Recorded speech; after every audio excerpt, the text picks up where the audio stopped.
I don't remember the exact moment I started hating myself.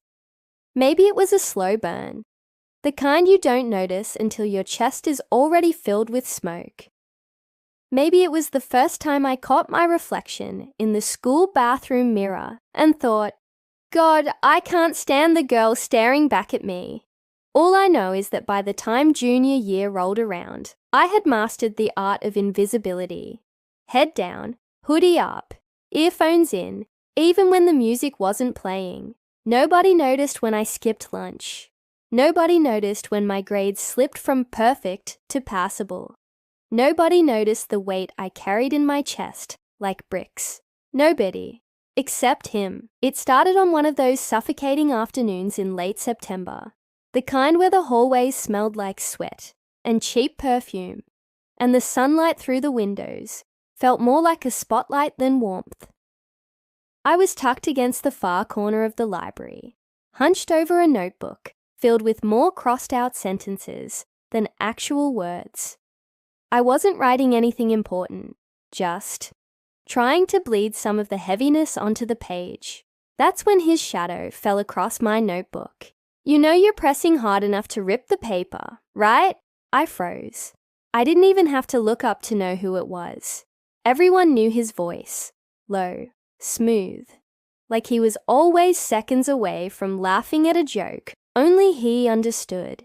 I looked up anyway, and there he was, leaning casually against the table, like he had every right to invade my quiet corner. He wasn't supposed to be here. Guys like him didn't haunt dim libraries or talk to girls like me. He was the kind of boy people wrote songs about. Loud laughter in the hallways. Golden light in the late afternoon. The kind of boy who could make teachers forgive missed homework with just a smile. And he was staring at me. My throat was dry. I weren't writing. His lips curved, half amused, half curious. He slid into the chair across from me without asking, resting his chin on his hand. Then what's that? My fingers clenched over the notebook. It's nothing. Doesn't look like nothing. His eyes flicked down to my scribbled pages, and then back to me. He tilted his head, studying me in a way that made my stomach twist. You always sit here? My instinct screamed at me to push him away. People like him weren't safe. Attention wasn't safe, but the words that left my mouth surprised even me. Sometimes. Funny, he said softly. I've been in this library 100 times and never saw you here before. Maybe you weren't looking. The second the words slipped out, I regretted them. His brows lifted, a slow grin tugging at his lips, like I just challenged him without meaning to. Maybe, he admitted. Guess I'm looking now. I felt heat rise up my neck, creeping into my cheeks. I hated how easily he disarmed me, how quickly my carefully built walls trembled, just because he'd decided to notice me. I looked away, fumbling with my pen. Why are you here anyway? Got bored, he shrugged. Class was pointless. Thought I'd hide out. In the library? He smirked. What? I don't look like the library type. No, I said honestly before I could stop myself. His laugh was quiet, warm. And for a fleeting second, it didn't feel like he was mocking me. It felt like he was delighted, like I'd said something real in a world where everyone else gave him the same shallow answers. Silence settled between us, thick, but not uncomfortable. I tried to focus on my notebook again, but my hand was trembling. His presence was too loud, too bright, even in the quietest corner of the library. Finally, he leaned forward, lowering his voice as if we were conspirators. So, what's it about? I blinked at him. What's what about? Whatever you're writing. I hugged the notebook closer, shaking my head. I told you, it's nothing. I don't believe you. You don't even know me. True. His gaze softened, and something in it made my chest ache. But maybe I'd like to. That sentence lodged itself under my skin like a splinter. Nobody ever said things like that to me. Nobody ever wanted to know me. They wanted to know the version of me I performed when I had the energy. The quiet, dependable girl who sat in the back row. But not the mess beneath, not the storm. I opened my mouth, desperate to find something sharp to push him away, but the words tangled on my tongue. He leaned back, stretching his arms lazily behind his head, as if the silence between us belonged to him. "You know," he said, "you don't have to tell me. Not yet. I'm just saying. It doesn't look like nothing." I swallowed hard, forcing my eyes back to the notebook. But I couldn't stop hearing his voice, couldn't stop feeling the weight of his gaze, like he was peeling back layers I'd worked so hard to hide. The bell rang a minute later, sharp and jarring. He stood, grabbing his bag. For a second, I thought he'd just walk away like nothing happened, that I'd go back to being invisible. And maybe that would be safer, but then he looked back, one hand on the chair, and smiled. Not the smile he gave in the hallways, the one that made girls giggle and boys want to follow him.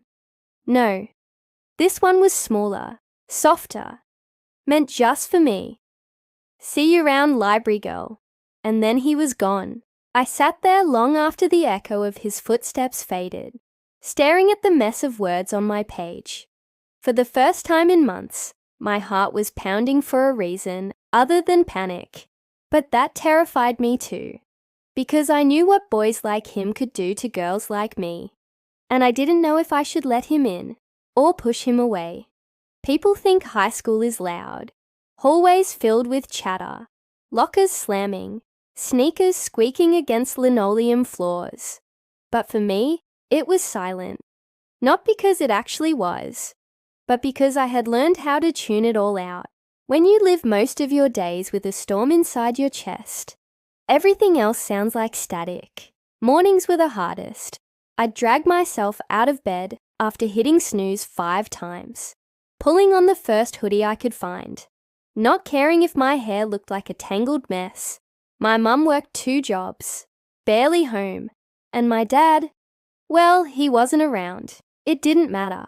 People at school didn't notice me enough to care what I looked like anyway. At least that's what I thought, because 2 days after the library, I was sitting in math class, doodling in the margins of my notebook, when I felt eyes on me. I tried to ignore it, but the weight of it grew heavier, until I finally looked up, and there he was, sitting 2 rows over, chin resting in his palm, staring at me with the kind of focus that made my stomach flip. When our eyes met, he didn't look away. He just grinned, lazy, slow, like we were sharing some secret. I jerked my gaze back down, heart racing. After class, I shoved my notebook into my bag and bolted for the door. I almost made it too, until a voice called after me, "Hey, library girl." I froze. He jogged to catch up, falling into step beside me, as if it was the most natural thing in the world. His hair caught the sunlight through the windows, and I hated how effortlessly golden he looked. "You didn't tell me your name," he said. "Maybe I didn't want to."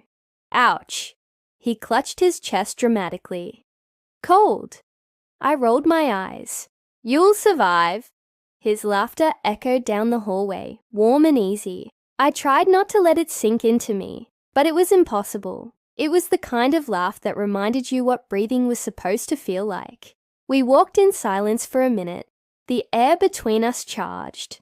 Finally, he spoke again, softer this time. "You always look like you're carrying the world on your shoulders." The words hit me like a sucker punch. I stopped in my tracks.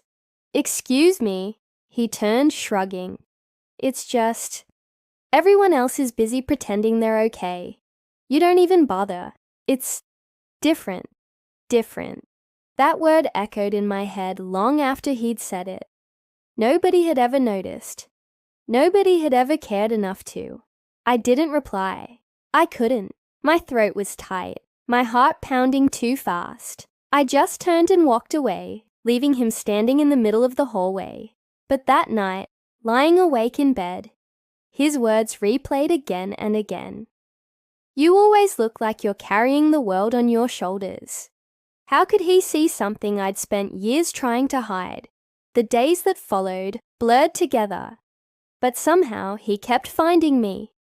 At my locker, in the cafeteria, even once outside the school gates, where he fell into step beside me, asking where I lived. "Why do you keep talking to me?" I blurted finally one afternoon. He raised a brow. "Why not?" "Because I'm not—" I hesitated, fumbling. "I'm not like your friends." "Good," he said simply. "I don't need another one of them." His words disarmed me again. Everything about him did. We ended up sitting on the bleachers that day, long after everyone else had gone home. The field stretched out before us, bathed in orange light from the setting sun. I pulled my knees to my chest, hugging them tight. "Everyone thinks you've got it all together," I said quietly. "You're you, the guy everyone wants to be around." He glanced at me, expression unreadable.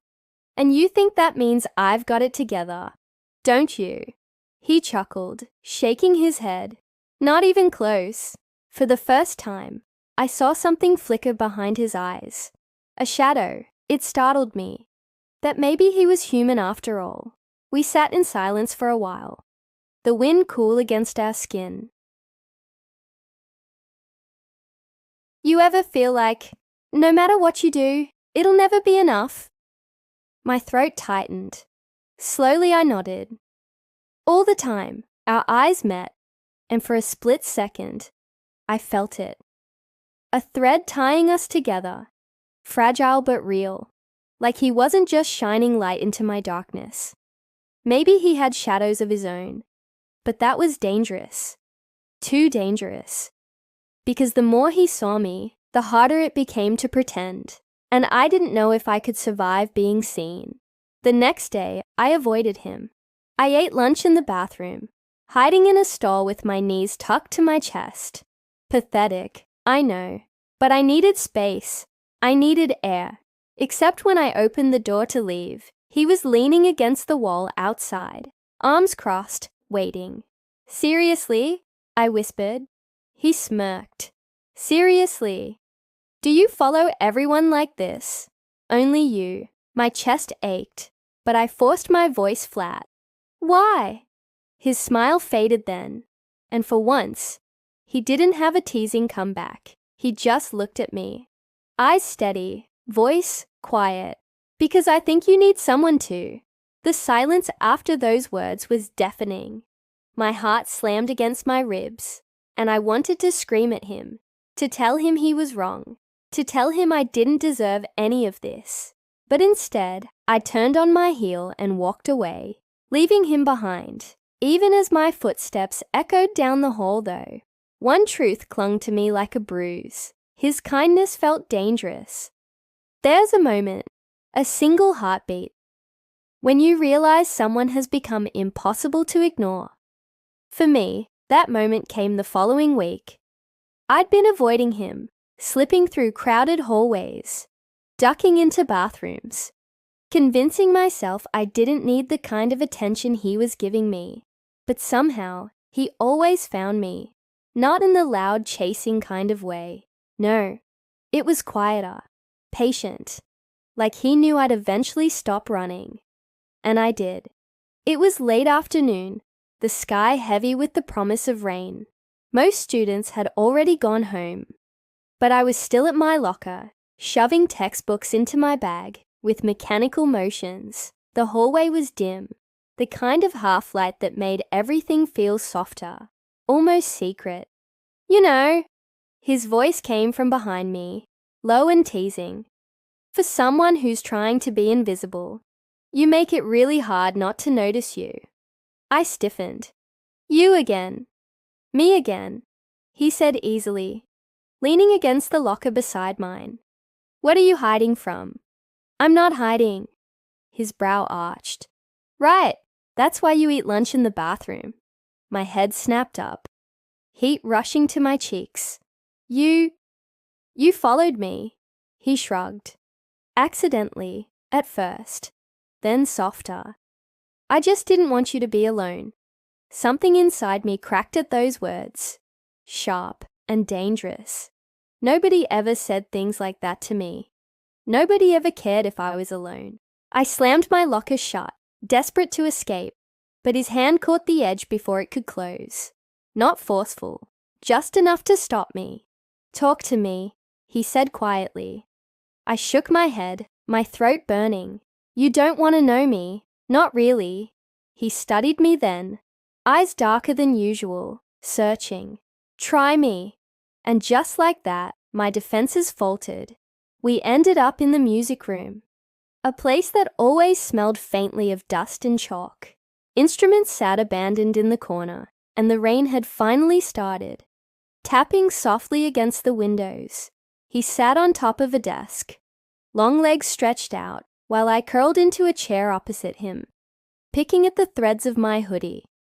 So, he said lightly, tell me something real, not your name, not what classes you're in, something you don't tell anyone. I let out a bitter laugh. Why? Because... His eyes softened. I think you've been carrying too much alone. My chest constricted. He shouldn't have been able to see that. Nobody should. Still, the words slipped out before I could stop them. Sometimes I feel like I'm broken, like everyone else got a manual for how to live, and mine was lost in the mail. Silence stretched. My heart pounded in the pause, already regretting my honesty. But then he spoke, voice steady. Then maybe we both missed the delivery. I looked up. He was watching me, expression serious, no trace of teasing, and for the first time I believed him. That afternoon turned into more talks in empty classrooms, more late walks down quiet hallways, more silences that felt heavier than words. He asked questions nobody else bothered to. Why do you always look like you're apologizing for taking up space? Do you ever feel like you're drowning in your own head? Do you know how much stronger you are than you think?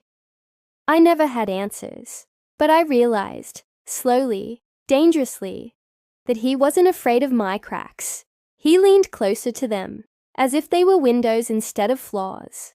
One evening, as the rain poured harder than ever, we sat side by side on the bleachers. The field was empty, soaked, and the world smelled of wet earth and lightning.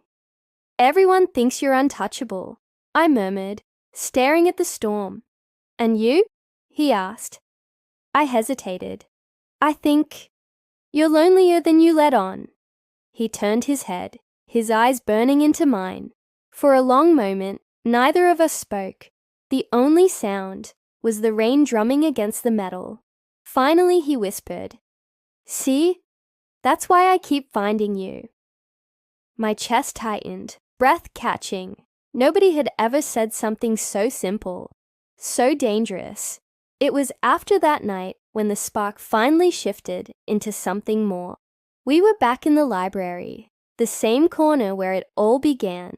I was pretending to study, but he was watching me instead, leaning close enough that I could feel the warmth radiating off him. You bite your lip when you're nervous, he said softly. I froze. What? Just an observation. His mouth curved into the faintest smile. You also tap your pen when you're thinking too hard, and you never look people in the eye unless you trust them. I swallowed hard. And do I look at you? He didn't answer. Not with words. Instead, he reached out, slowly, carefully, and tucked a strand of hair behind my ear. His fingers brushed my cheek, feather light, and I swear every nerve in my body lit up at once. I pulled back instinctively, heart slamming, walls screaming at me to run. But for a single stolen moment, I let myself feel it. The truth that maybe, just maybe, I wasn't as invisible as I thought, and that terrified me more than anything. That night, lying awake, his words echoed in my head. his touch still burning on my skin. For the first time in years, I wasn't drowning in silence. For the first time, I was afraid of something new. What if I let him in? And it destroyed us both. I used to think being invisible was lonely, but being seen, really seen, was terrifying. Because once someone noticed the cracks, there was no hiding the pieces.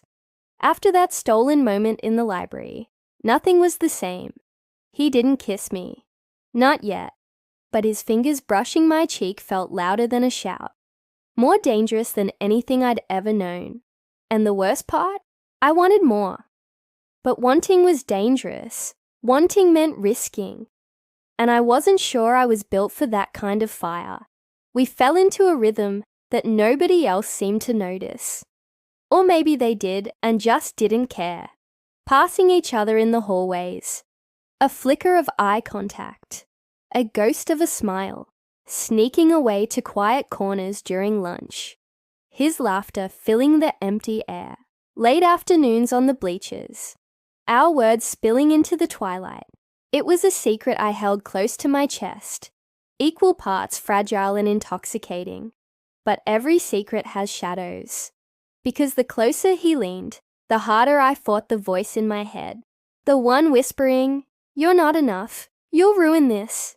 He deserves someone better. One evening, as the sky turned violet and the field lay empty before us, I finally broke. "You shouldn't waste your time with me," I whispered. He turned, frowning. "What do you mean?" I hugged my knees tighter.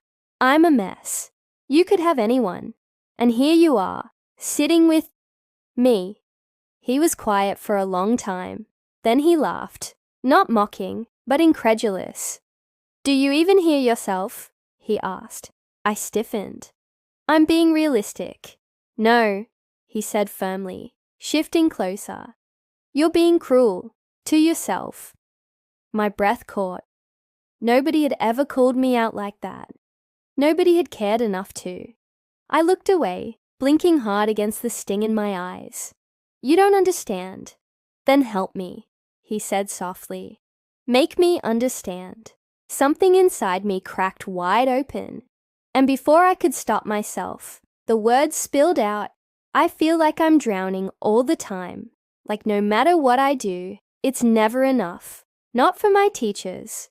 Not for my mom. Not even for me. I can't look in the mirror without hating the person staring back. And when you're around, it's worse, because you make me want things I don't deserve." The silence that followed was heavy, suffocating. My hands shook as I buried my face in them. Then I felt it. His hand, warm and steady, covering mine. "Stop!" he whispered. I shook my head. "You don't get it." "Stop!" he repeated, firmer this time. "Don't you dare tell me what I should feel. Don't you dare decide for me." I looked up, startled by the fire in his eyes. "You think I'm here out of pity, that I don't know who you are. I see you, all of you, the cracks, the shadows, the mess. And I'm still here. Doesn't that tell you something?" My throat tightened, words trapped somewhere between disbelief and longing. "Why?" I finally whispered. "Because," he said, voice breaking just slightly. "You make me feel less alone too." The world tilted then. Everything I thought I knew about him, about me, blurred into something new, something terrifying and beautiful, all at once. From that day, we slipped deeper into each other's shadows. Study sessions that turned into whispered confessions, shared earbuds in the library, music filling the silence between us. His jacket draped over my shoulders when the autumn air grew too cold. It was all so ordinary, and yet, for me, it felt like magic. But magic, I knew, never lasted. One night, I stood in front of my bathroom mirror, staring at my reflection under the harsh fluorescent light. My hoodie hung loose around me, my eyes rimmed red from lack of sleep. "What does he even see?" I whispered to the empty room. The girl staring back had no answers. And that was when the fear came crashing down. heavier than ever. If he saw me like this, if he truly knew the darkness that crawled through my chest at night, he'd leave. Everyone always did. The next day at school, I avoided him, ignored his glances, pretended I didn't hear when he called my name, but he wasn't the kind to give up. I was walking home, the evening sky streaked with fire, when I heard footsteps behind me. "Are you really going to shut me out?" His voice was sharp, almost desperate. I froze. My back to him, hands clenched at my sides. "You don't understand," I said, my voice breaking. "Then make me," he shot back. I spun around, tears burning in my eyes. "You deserve someone whole, not me. I'll only drag you down." For a moment, his face crumpled, like I'd punched the air out of his lungs. But then he stepped forward, closing the space between us. "Don't you get it?" he whispered fiercely. "You're not dragging me down. You're the only thing holding me up." My breath caught, heart slamming against my ribs. His words wrapped around me like fire and ice, all at once. I wanted to believe him. God, I wanted to. But the shadows inside me whispered louder, "You'll ruin him. You'll ruin everything." And in that moment, standing under the bleeding sunset, with his eyes locked on mine, I realized the truth. I was standing on the edge of something dangerous. So close to falling. So close to being caught. They say falling in love is beautiful, that it feels like fireworks or butterflies, like sunlight breaking through clouds. But nobody talks about the war it starts inside you. With him, every moment was both salvation and destruction. His laughter pulled me back from the edge. His touch steadied my shaking hands. But every time he looked at me, like I was worth something, the voice in my head screamed louder. "You're going to ruin him. You don't deserve this. You don't deserve him." And so I fought him. I fought the way his eyes softened when he saw me across the hallway. I fought the warmth of his jacket when he draped it over my shoulders. I fought every word, every touch, every smile that made me feel like maybe, just maybe, I wasn't as broken as I thought, because believing that meant risking everything. It came to a breaking point on a Friday night. The gym was buzzing with the sound of the basketball game. The whole school crammed into the bleachers. I wasn't kept there for the game. I never was. But he had begged me to come. "I want you there," he'd said. "Just this once." So I went. Sat on the far edge, hoodie pulled tight, pretending to care about the scoreboard. My chest was tight, my heart beat too loud. Every time he glanced at the stands, searching, my stomach twisted. And then, when the final buzzer rang and his team won, he didn't celebrate with the crowd. He didn't throw his arms around his friends or bask in the cheers. He came straight for me. The entire gym seemed to blur as he jogged up the bleachers, sweat dampening his hair, eyes locked on mine. "You came," he said breathlessly, a grin spreading across his face. I swallowed hard. "Yeah. Stay after, just for a little while." My walls screamed no. My heart whispered yes, but I nodded anyway. We ended up outside, under the glow of the parking lot lights. The night air was cool, the world buzzing with the muffled echoes of laughter, and car doors slamming as people left. He leaned against the hood of his car, still buzzing from the game, while I hovered a few feet away, arms crossed. "You know," he said, catching his breath, "when I saw you up there, it felt like winning twice." I shook my head, biting back the ache in my chest. "Don't say things like that." "Why not? It's true." "Because," my voice cracked, "because you don't know what you're saying. You don't know what I'm like when I fall apart. You don't know how ugly it gets." His smile faded. "Then show me." I froze. He pushed off the car, closing the space between us. "Stop trying to scare me away. Stop pretending I don't already see you." Tears burned behind my eyes. "You don't. You see what you want to see. You see some broken girl you can fix. And, no, he interrupted, his voice sharp. I don't want to fix you. I just want you, exactly as you are. The words tore through me. Too much, too fast. I stumbled back, shaking my head. You'll regret this, I whispered. I won't. You will. My voice cracked, raw and jagged. One day, you'll wake up and realize I was never worth it, that I was never enough. The silence that followed was heavy, thick with all the things I couldn't say. Finally, he spoke, his voice low but steady. You're already enough. You always were. You're just too blind to see it. I wanted to believe him. God, I wanted to. But the war inside me wouldn't let me surrender.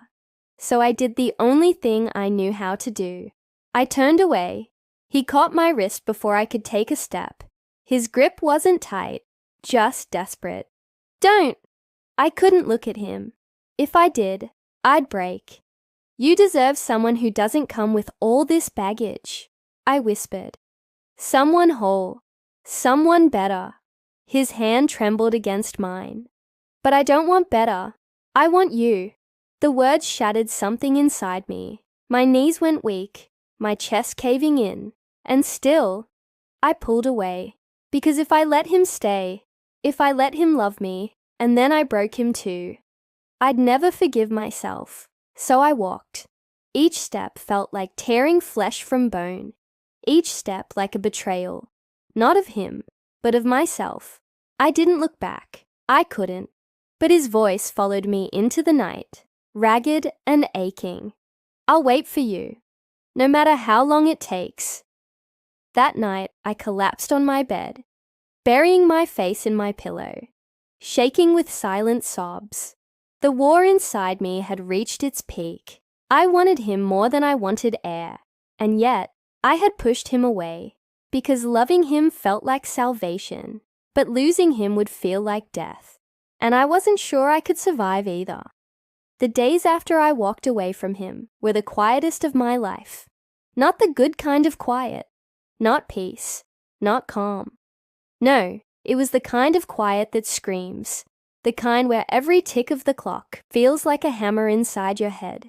I thought avoiding him would be easier. That if I stayed invisible, the war inside me would finally stop. But instead, it got louder. Because now, every hallway felt emptier, without his eyes finding mine. Every class felt heavier, without his whispers, pulling me back from the edge. Every night was lonelier, without his words echoing in my chest. I missed him like a phantom limb, something torn away that still ached. And the worst part, I had done it to myself. It all came crashing down one Thursday afternoon.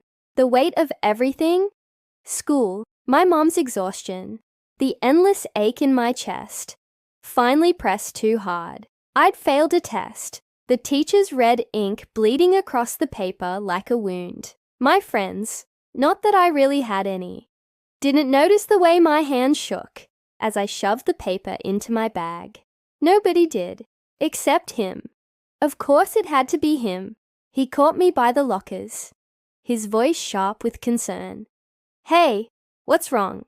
I froze, tried to look away, but he stepped closer, close enough that I could smell the faint trace of cologne, see the crease of worry between his brows. Don't, I whispered, my throat raw. Don't what? Don't be nice to me. Don't care. My voice broke. I can't take it. For the first time, he didn't look frustrated. He didn't look hurt. He just looked devastated. Why do you keep trying to push me away? He whispered. Because I'll ruin you, I choked out. Because one day you'll realize I'm not worth it. And when you leave, my chest caved, the words shattering. I won't survive it. The silence that followed was suffocating. Then, slowly, he reached out, tilting my chin up, so I had no choice but to meet his eyes. I'm not leaving. Tears burned hot and fierce down my cheeks. You can't promise that. I can, he said, voice steady, fierce. And I will. I'm not going anywhere. Not when you need me most. Something inside me cracked wide open then. All the fear, all the pain, all the walls I'd built. They crumbled under the weight of his words. And for the first time, I let myself collapse. Right there, in the middle of the empty hallway, I fell into him. My sobs tore through the silence, raw and broken, and his arms wrapped around me, holding me like I was something worth protecting. I don't know how long we stayed like that. Minutes. Hours. Time stopped mattering. All I knew was that for the first time in years, I wasn't carrying the weight alone. But the universe doesn't let you keep moments like that for long. Because 2 days later, everything shattered again. It was raining, the kind of downpour that turned the sidewalks into rivers. I was walking home without an umbrella, hoodie soaked through, when my phone buzzed. A message. From him. Meet me. Please. I don't know why, but something in those words felt different. Urgent. Desperate. I found him by the field. Rain plastering his hair to his forehead. His clothes clinging to his skin. He looked wrecked. What's wrong? I asked, breathless. He shook his head, voice raw. I can't do this anymore. My stomach dropped. Do what? This. He gestured between us, rain dripping from his hand. This half in, half out thing. You keep pulling me close just to shove me away again. And I get it. You're scared. But I'm scared too. And I can't be the only one fighting for us. My chest caved in. I told you. I'll ruin you. You're not ruining me, he snapped, louder than I'd ever heard him. His voice cracked, breaking with the storm around us. You're saving me, every day. But if you can't believe that, if you won't let me in. He stopped, his breath ragged, his fists trembling at his sides. I don't know how much longer I can stay. The words cut deeper than any blade. Rain poured harder, blurring the world between us. My throat burned with words I couldn't force out. Don't leave. I need you. You're the only thing keeping me alive. But all that escaped was a strangled whisper. Please. He looked at me then, eyes full of pain, love, and something breaking. And for the first time, I realized I might lose him. Not because he didn't love me, but because I couldn't let him. That night, I lay in bed soaked and shivering.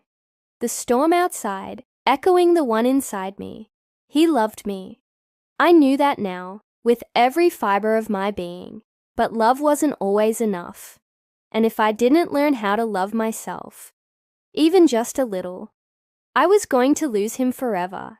I don't know when exactly it happened, when his presence shifted from terrifying to necessary, when his voice stopped sounding like a risk and started sounding like home, when I realized that losing him would hurt more than loving him ever could. But somewhere between my silence and his persistence, between the nights I broke and the nights he held me together, it happened.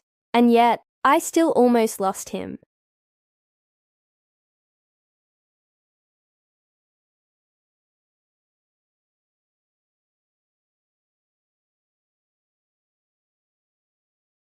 But I could choose him.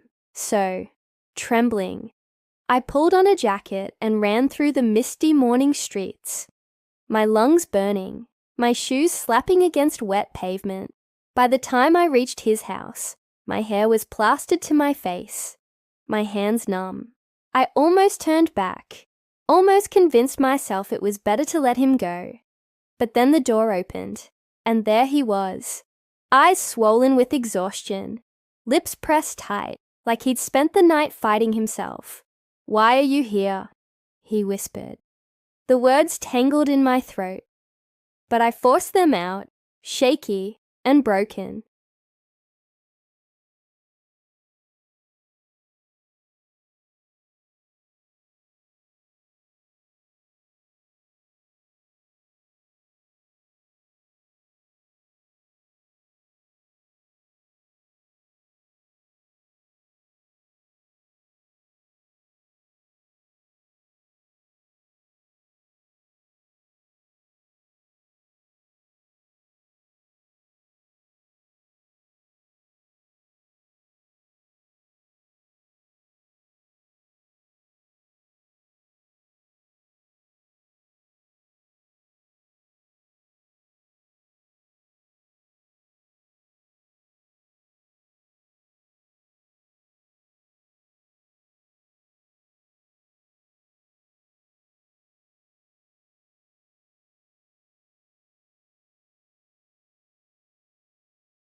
When my mind spiraled, he anchored me with a word, a look, a laugh that broke through the noise.